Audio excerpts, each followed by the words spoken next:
자, 시작하겠습니다. 장 도미니크 보비라는 사람이 있었어요. 이건 영화에서 나온 장면이에요. 이분인데요. 이분이 어떤 분이냐면, 네, 잘 나가는 패션 잡지 엘르의 편집장이셨어요. 장 도미니크 보비라는 이분이 이 영화의 주인공이에요. 실질 얼굴은 아니지만. 그 엘르라는 잡지는 너무 유명하잖아요. 우리 다 한 번씩은 봤잖아요. 이분이 편집장이니까 주로 하는 일이 이런 거였대요. 이 엘르가 추구하는 여성은 누구인가라는 이런 질문들, 이런 표지 모델을 누굴로 세울 거냐. 이 장 도미니크 보비는 되게 쾌활하고 활동적인 사람이었어요. 정말로 에너제틱한. 근데 일반적인 직장인이죠, 그냥. 이 장면은 영화에서 나오는 장면, 전 영화를 못 봤어요. 그냥 일단 말씀을 드리면 책을 봤는데 이분이 이제 직장 생활을 하는 과정에 이때가 어떤 장면이냐면 벤츠를 구입한 거예요. 직장 생활 하는 사람이 벤츠를 구입하는 일은 절대 쉬운 일은 아니잖아요. 그래서 이 벤츠를 타고 쫙 막 드라이브를 이제 하는 그런 장면이에요. 자기는 이제 엄청 성공한 것 같잖아요. 또 성공했고 나름대로는 직장 생활에서 벤츠를 구입할 정도면 사업도 아니고 그렇게 이렇게 막 기분 좋아서 이렇게 드라이빙을 하고 있는 사진이에요. 그냥 아주 평범했죠. 어떻게 보면 잡지사 편집장에. 그런데 이분이 이날 갑자기 뇌졸중이 발병을 해서요. 20일 뒤에 깨어납니다. 병원에 누워 있다가. 청천벽력 같은 얘기죠.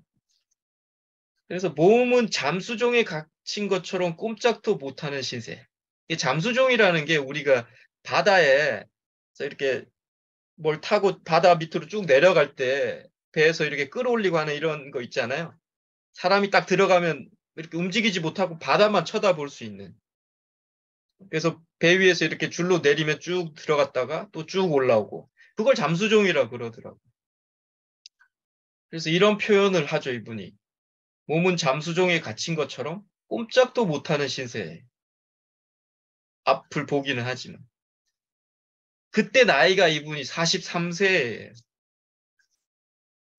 43세. 아주 뭐 열정적으로 일할 나이였죠. 그리고 이분이 깨어나서 할 수 있는 게 왼쪽 눈을 깜빡이는 것밖에 못해. 몸이 전신이 다 마비가 돼버립니다. 왼쪽 눈만 깜빡깜빡 할 수 있게 됐어요. 정말 이렇게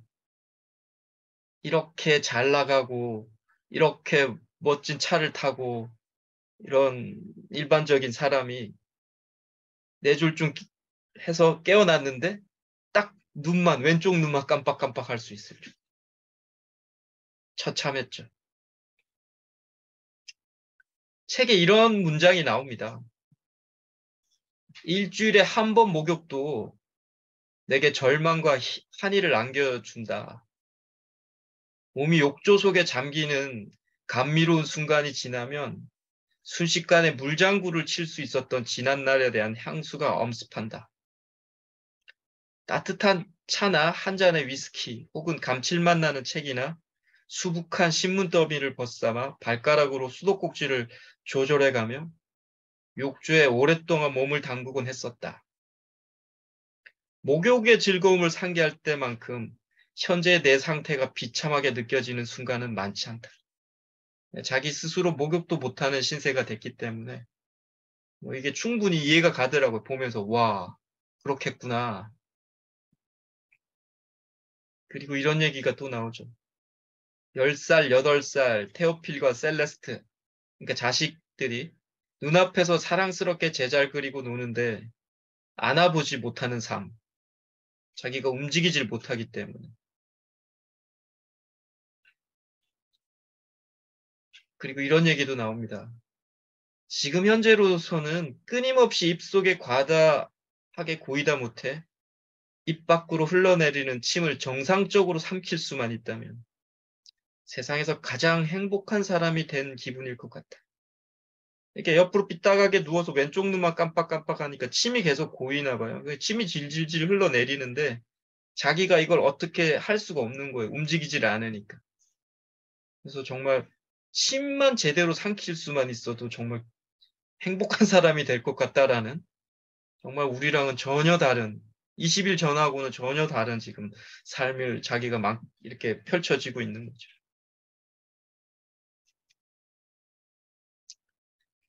아들 테오필 녀석은 50cm밖에 안 되는 거리를 두고 얌전히 앉아 있는데, 나는 아빠이면서도 손으로 녀석의 수많은 머리털을 한번 쓸어줄 수도 없다. 아이들 머리를 이렇게 쓰다듬을 수도 없다라는 거. 이런 기분을 무엇라고 표현해야 할까? 극악무도한, 불공평한, 더러운, 끔찍한. 순간적으로 나는 그만 감정을 제어하지 못한다. 눈물이 펑펑 쏟아져 내리고 목에서는 그러렁거리는 경련이 터져나와 테오피를 놀라게 한다. 걱정 마, 이 녀석아. 너를 사랑한다.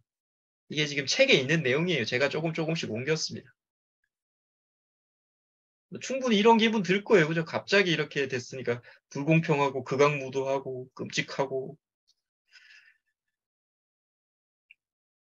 당연히 이런 생각이 들겠죠. 죽고 싶다. 아마 누구나 이런 느낌은 드실 겁니다. 그런데 희망을 봅니다, 이분이. 눈을 깜빡이는 것만으로도 책을 쓸 수 있다는 사실을 발견합니다.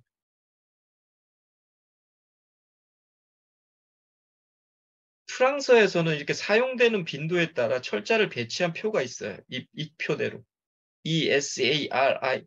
그러니까 이게 가장 많이 쓰이고 그 다음에 이렇게 이런 표가 있더라고요. 그러니까 프랑스의 이루, 엘르 뭐 이런 이로 시작하는 단어가 엄청나게 많죠. 이런 걸 뭐 글자의 빌보드 차트라고 프랑스에서는 이야기를 하더라고요. 이런 작업을 시작합니다.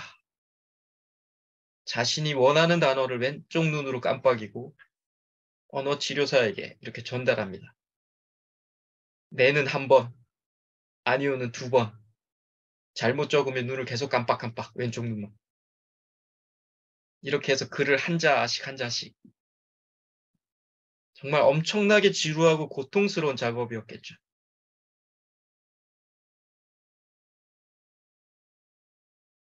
영화에서 이런 장면, 누워있고 언어 치료사에게 눈으로 깜빡깜빡하고 언어 치료사는 한 자씩 적어가는 것.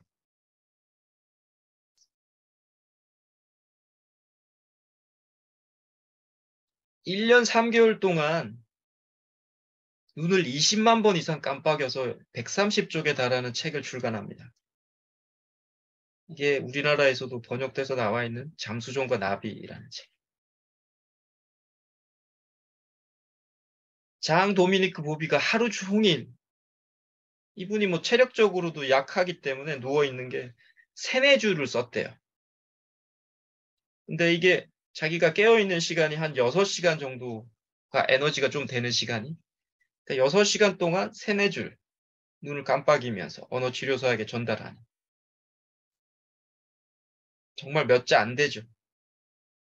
하지만 이걸 계속 했던 거겠죠. 20만 번 이상 1년 3개월 동안.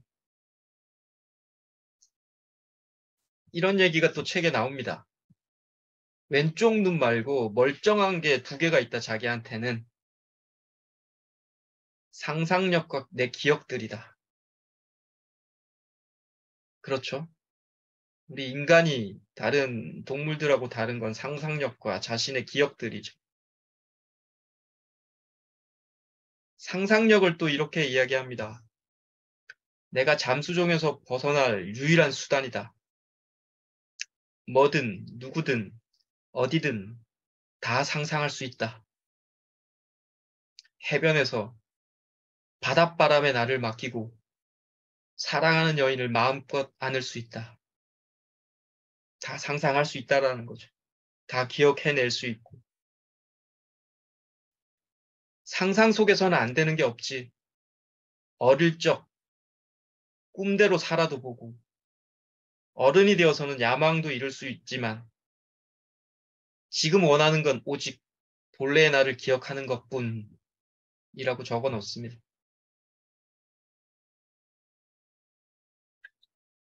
그리고 이런 얘기가 또 나옵니다, 책에는. 나는 점점 멀어진다. 아주 천천히. 그러나 확실히 멀어지고 있다.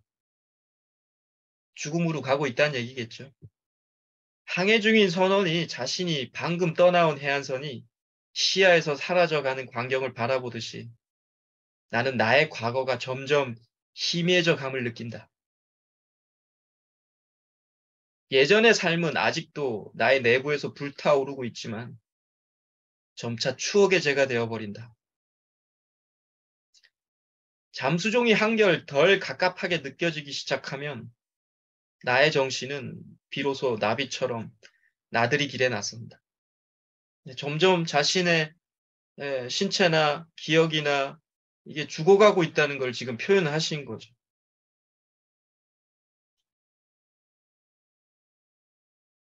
서문에 이런 얘기가 첫 책의 서문 제가 되게 중요하다고 말씀 많이 드리죠.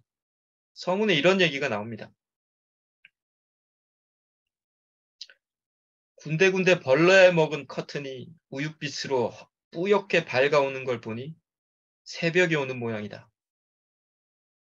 발 뒤꿈치가 아프다. 머리는 망치로 얻어맞은 듯하고 온몸은 잠수정 속에 갇힌 듯 갑갑하게 조여온다.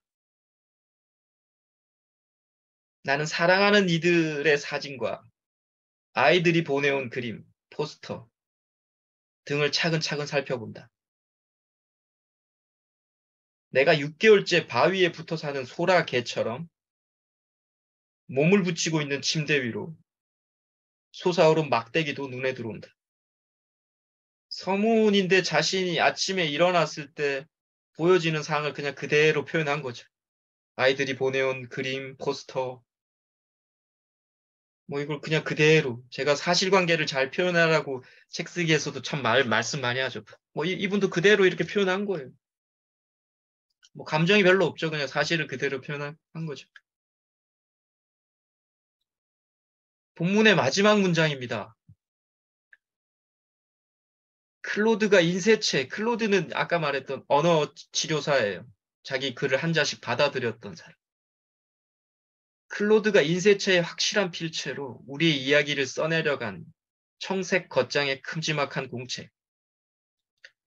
여분의 볼펜으로 가득 찬 학생용 필통. 가래를 뱉어야 할 경우에 대비해서 쌓아놓은 휴지 뭉치.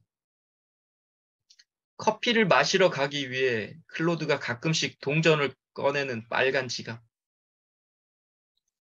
지갑 가운데 지퍼가 열린 틈새로 호텔방 열쇠.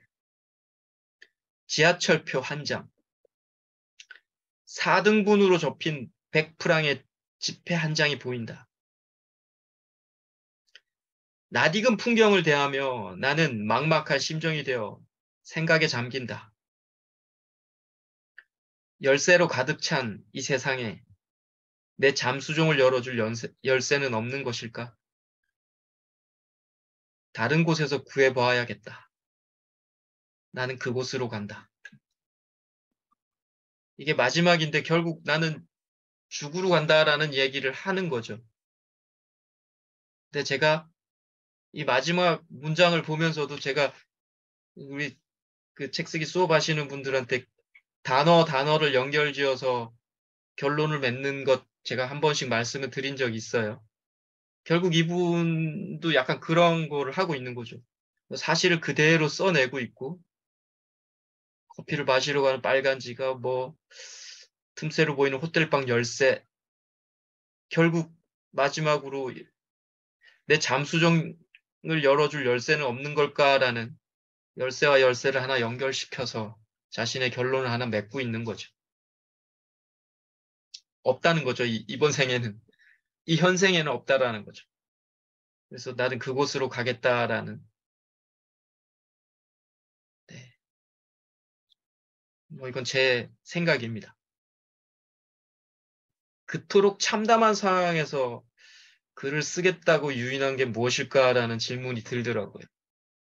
어느 누구도 정말 이런 상태에서 글을 쓸 수 있을까도 뭐 손으로도 쓰는 것도 우리가 힘들어하고 괴로워하는데 이렇게 눈을 깜빡깜빡하면서 하루에 3-4줄밖에 쓰지 못하는. 보비는 자신의 과거를 기억하고 싶었을 것 같고 또 진짜 갈망했었던 것을 상상하고 싶었을 것 같고 본래의 모습을 찾고 싶었던 건 아니었을까라는 질문이 하나 들었고요. 또 현재 자신의 모습을 세상을 향해 외치고 싶었던 건 아니었을까. 정말 어느 누구한테도 보여주고 싶지 않은 그런 자신의 상태인데 이걸 또 글로 남기고 이분이 제가 기억하기로 이 책이 나오기 전에 돌아가셨어요. 네, 안타깝게 책이 나온 거 보지 못하고 돌아가셨는데 인간의 본질적인 느낌이 좀 들었어요, 저는. 저런 상태에서도 자신의 뭔가를 남기고 싶은 인간의 본능 같은 것. 네. 아무한테도 보여주고 싶지 않은 상태였을 텐데, 그래도 우리 마음 안에는 뭔가를 자신이 지금 내 상태라든지, 내가 갖고 있었던 어떤 생각이라든지, 이걸 보여주고 싶어 하는 본능은 있는 것 같다라는 생각이 좀 들었습니다. 네. 아주 짧은 그냥 제가 오늘 특강 했고요. 네. 뭐, 제가 책 쓰기에서도 나오는 이런 뭐, 감정보다 사실을 쓰라는 이런 얘기들도 좀 다 나와 있고, 뭐, 서문에서도 다 그런 거죠. 뭐 그냥 감정보다 사실을 그대로 다 녹여냈죠. 자기 눈에 보이는 거. 네. 이렇습니다. 이렇게 깜빡깜빡이면서 이렇게 1년 3개월 동안 글을 쓰는 사람도 있다는 걸 저도 새삼 또 느껴서 되게 놀랐고, 다시 한번 할 수 있겠다, 해야 한다라는 그런 의무감도 조금 들었습니다. 네, 이상입니다. 그냥 편안하게 이거 관련돼서도 뭐 같이 이야기도 좀 해봤으면 재밌을 것 같고요. 네.